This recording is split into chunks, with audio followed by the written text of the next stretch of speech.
Жаз күз мезгілдерінде Петропавлдағы көп қабатты ескі үйлер жаңа кейіпке ене бастады. Күн жылысымен баспаналарды сырлау жұмыстары қыза түсті.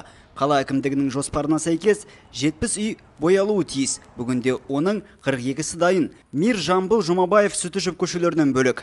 Қаланың өзге жерлерінде де оң өзгерістер байқалады. Уәлиханов көшесіндегі нөмірі 4-ші үйде сырлануда. Альпинист мамандар жұмысқа білек сыбана кіріскен. Брусиловский 5 мекен жайындағы бұл баспана шаһардың бетке ұстар ауданы емес. Дегенмен мұнда да үй боялып жаңа кейіпке енді. Красиво, очень красиво, современно, чисто, ухоженно, город преображается. Мне очень нравится. Конечно, что вы.